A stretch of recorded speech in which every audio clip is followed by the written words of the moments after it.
Thank you to everyone for joining. We'll start the webinar and more people might drop in as the webinar goes on.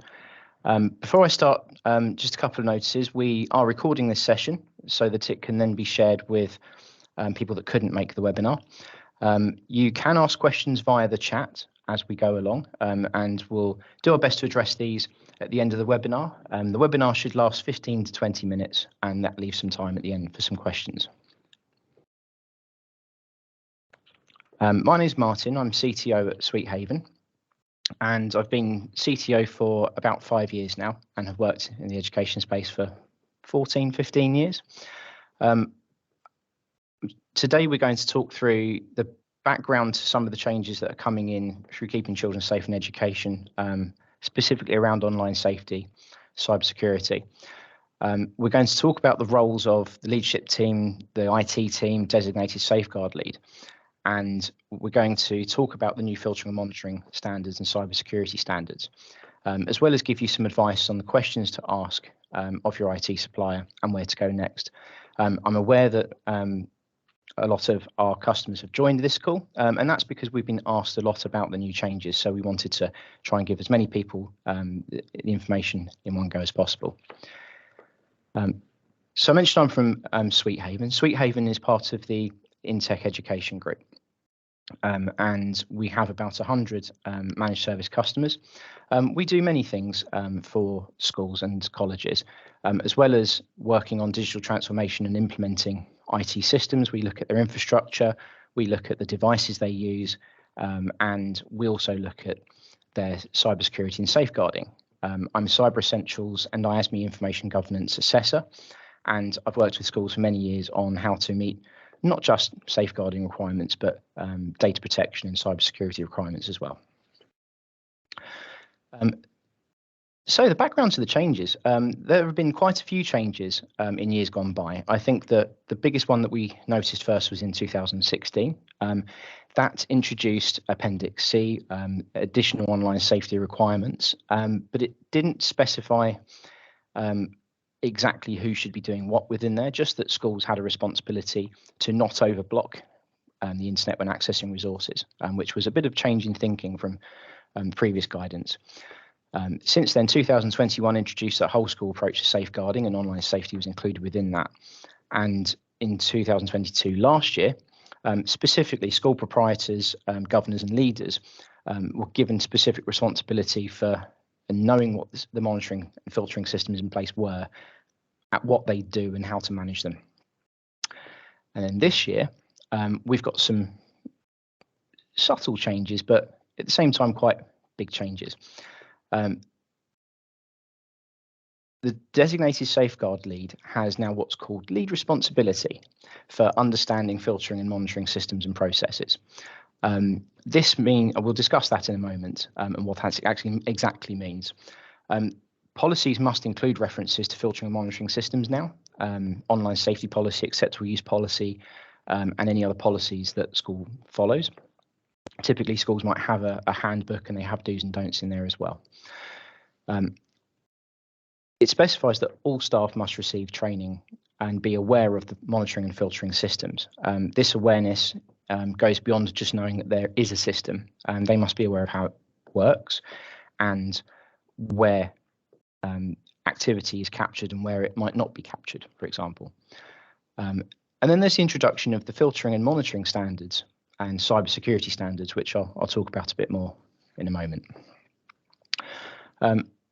We've digested the guidance, and I put together this quite daunting looking table. And this follows a system called RACI that's actually used in management terms, and it sets out who's ultimately accountable for different areas, who is responsible for different areas, i.e. they're part of the team that makes them happen, who should be consulted before any changes are made or systems implemented, and who should be informed of changes that are implemented. And I'm not going to labour over every single column on here, but highlight some of the important ones that are related to what we're talking about today. Procuring and managing the filtering and monitoring systems. Ultimately, the proprietors of the school, as per the guidance, the governors and leadership team, are accountable for that. They have to do that. But then there's this new term, which isn't typically included in a RACI matrix, called lead responsibility. And when we think about lead responsibility, that usually means accountability.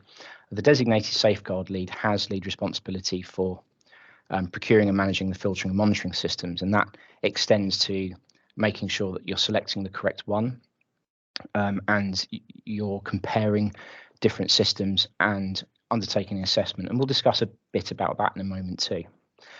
The IT staff have responsibility as well, because they will be providing advice and they'll be providing you information that you need to select the correct system. Understanding filtering and monitoring systems. So all staff must be informed of the filtering and monitoring and how it works. The designated safeguard lead and IT staff must understand and know it as well. And ultimately, with nearly all of this guidance, the leadership team and the governors are accountable for that. When it comes to installing and configuring filtering and monitoring systems, that kind of seems obvious. That's the IT team or a third-party IT supplier that should be responsible for that. You've procured a system, you've set the parameters, and then the IT team are accountable for fulfilling that properly and then signing that into service. The most important ones are probably the next few. So maintaining the system, reviewing and testing the system, and responding to alerts.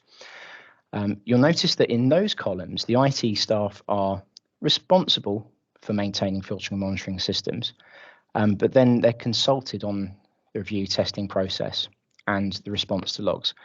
I put at the top of this table, of course, that everybody is responsible for safeguarding, no doubt, but something that many schools do is sometimes just assume that the IT team have implemented a system, are checking the system, and are testing the system regularly. And ultimately, that lead responsibility is with the designated safeguard lead, and that's one of the biggest changes this year.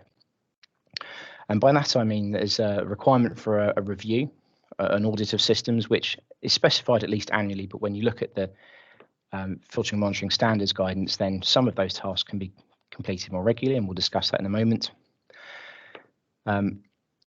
And then responding to alerts, that's the designated safeguard leads, accountability, or their deputies, if they exist. I know in a lot of situations in small settings that the designated safeguard lead might also be a head teacher or a teacher, so that you bridge different roles as well. But crucially, responding to those alerts that are generated and reviewing the logs to go back over what's happened is a safeguarding function. Adhering to the filtering and monitoring standards, that's the lead responsibility as a designated safeguard lead. I've missed out the IT staff here who are, of course, consulted on this, but ultimately selecting and procuring that system rests with the proprietors of the school, leadership team governors, and lead responsibility with the designated safeguard lead. Adherence to the cybersecurity standards is a little bit different because there's lots of different areas in there that are outside of the DSL's area of responsibility. And ultimately, the leaders of the school are accountable for ensuring that they are meeting cybersecurity standards, but the IT staff also have lead responsibility for that. The filtering and monitoring standards that have been introduced, they establish the responsibilities I've just mentioned. The regular reviews that include testing are quite important. So an annual review of policies, at least, of the appropriateness of the filtering systems, and as they apply, they should be based at a user level and based on the age or understanding level of the pupils, and should apply to all school-owned devices and anyone using a school internet connection. If you have tablets or Chromebooks that belong to the school or laptops and they go home, then you should be applying filtering and monitoring to those. And if there are devices in school that are perhaps bring your own device that are allowed to use a school internet connection, then they should be included in filtering too. The filtering system should generate alerts if web activity is blocked and identify at least the device, which could be a device name or IP address, but preferably the user, because in most cases this will be a shared device in a school and you'd want to identify the pupil or staff member that was using that. So filtering systems have to apply to all school-owned devices and anybody using an internet connection in school. And monitoring systems take various different forms. The most common types of monitoring systems that we see are technical solutions that might capture what users are looking at online or what they're typing into the computer. It might also be as simple as somebody standing behind the pupils as they're working, depending on the setting and depending on your staff-pupil ratio. But you have to define a monitoring strategy that takes into account the risks of the internet use and how you might detect activity that needs to be acted upon. And that must apply to all school devices. The cybersecurity standards, as I mentioned, are less within the DSL's area of responsibility, but are also very, very important because the security of the data that you hold as a school or a college is paramount. If that is leaked or made available, then that can cause serious harm to your school community. There is a government standard called Cyber Essentials that has many, many different criteria. And what the DfE have tried to do is to distill that down to a short list of really important things to pay attention to, and to add in a couple of other things that are very important that aren't covered in Cyber Essentials, such as a backup strategy and a business continuity and disaster recovery plan. I won't go through all of these, but suffice to say that it is important that you review this with your IT team, and I'll discuss that in a moment. And it's specifically mentioned within the guidance are data protection impact assessments, and that's a review that you undertake as part of GDPR and the Data Protection Act of any filtering and monitoring system. And it reminds schools that you have a statutory duty to undertake a data protection impact assessment on any filtering system or monitoring system that you choose, and indeed any new data processing activity. So how do designated safeguard leads and school leaders review the systems that you're currently using? First of all, it's pretty obviously find out from IT team leaders or others that which filtering and monitoring systems that you're currently using. It might not always be obvious, particularly if you don't have an in-house IT team, and that might involve checking the software that's installed on your computer and perhaps checking the regular invoices that you have in for IT. But you need to find out if you're using something, what you're currently using, so that you can then go about establishing whether you meet the requirements. Then list all the ways that users can access the internet on school-owned devices. If you've got portable devices, then obviously that means they could use it at home or in another setting. And any ways that users can access your school's broadband connection. For instance, allowing staff to join their mobile phones to a bring your own device Wi-Fi, or allowing occasional visitors to join their laptop to the school Wi-Fi. But it's very important to list out all the ways that when you undertake the assessment, you have all bases covered. Then next to each one, you can list how they're currently filtered and monitored.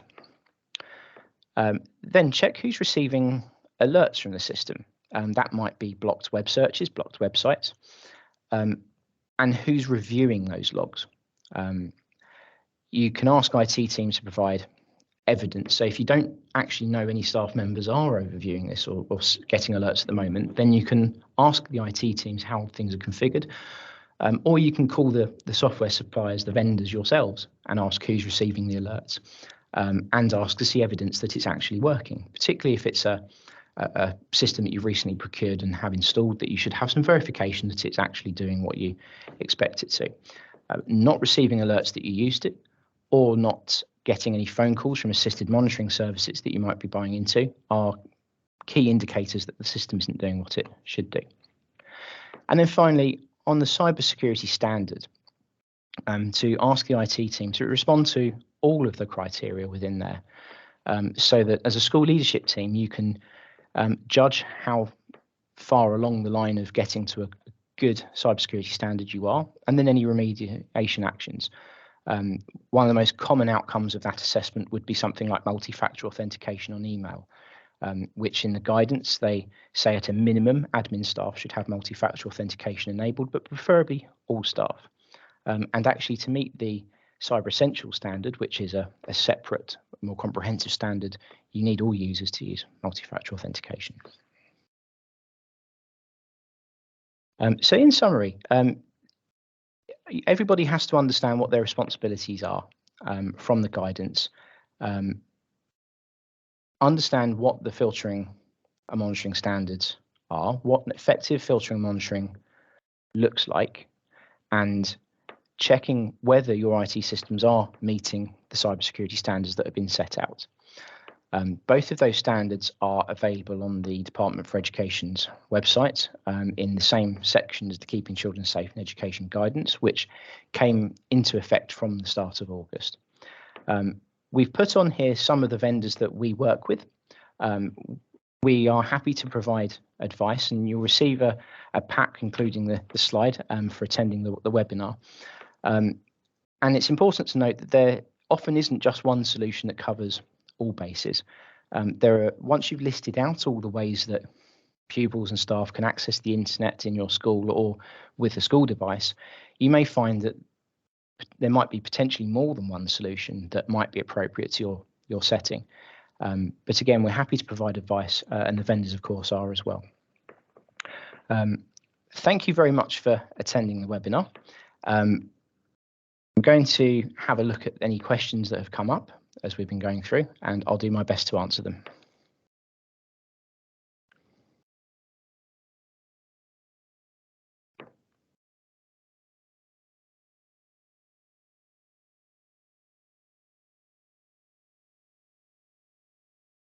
I haven't seen any questions pop up that Andrew hasn't answered, so I'll wait to see if anyone pops some questions in, and I'll do my best to answer them.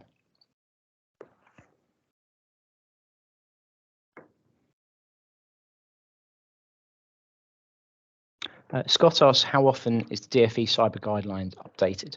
It's a good question, because in terms of cyber threat, as we know, things can change quite quickly. The standards that they have set are quite robust and are a subsection of the Cyber Essentials standard. I'd anticipate, this is the first iteration, but I'd anticipate that will be reviewed probably annually. Cyber Essentials is reviewed at least every 2 years, and there are sometimes updates during the year. But the DfE will have advice from the NCSE, which is part of GCHQ, who will implement anything in the guidance they feel is missing. I anticipate that rather than additional items being added into there might just be stronger advice in there, for instance, all users to use multi-factor authentication and similar things.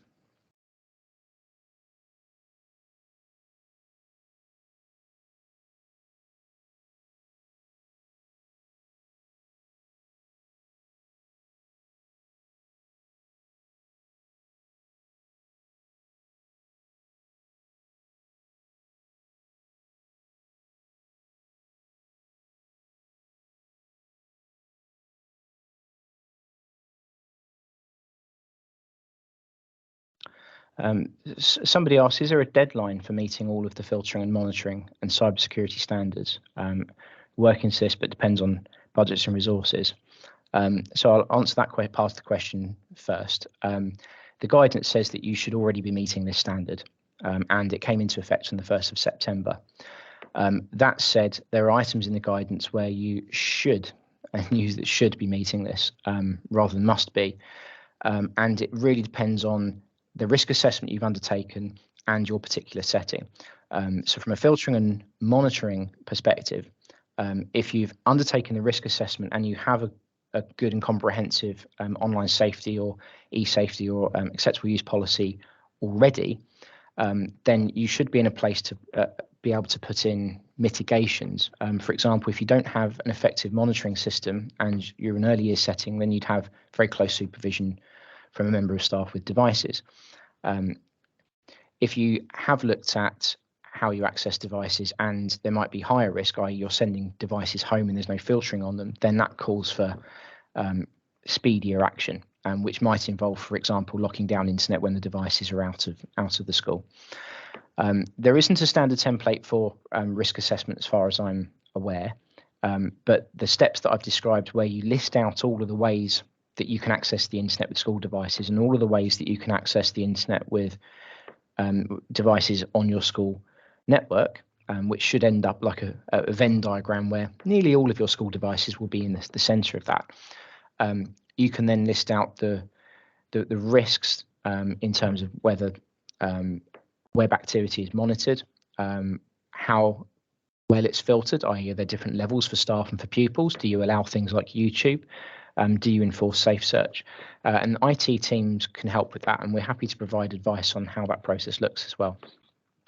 The second part of your question was, we're able to monitor bring your own devices in schools, but do not have a system in place to monitor. I assume you mean filter, and that's something we'll investigate.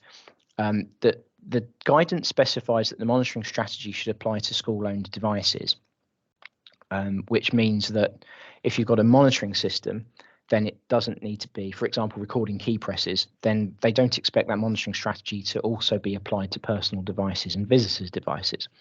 However, in the filtering part of the guidance, it says that you must be alerted if there are if there's blocked web activity, and it should include logs of web activity. So that might be as simple as, if it's a staff member's device, such as Martin's iPhone, that it might log that Martin's iPhone has been blocked from going to a particular website.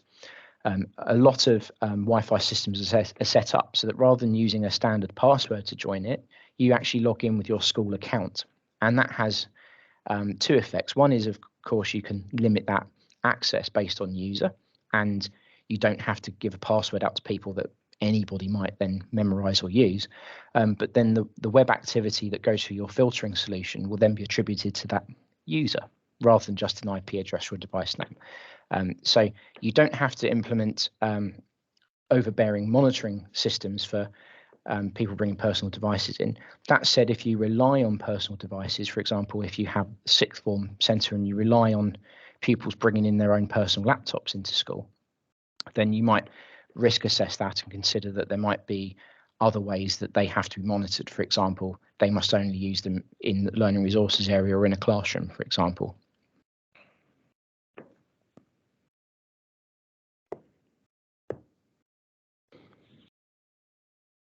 I would just say you're welcome. We'll just stay around for a few more questions if anybody has any.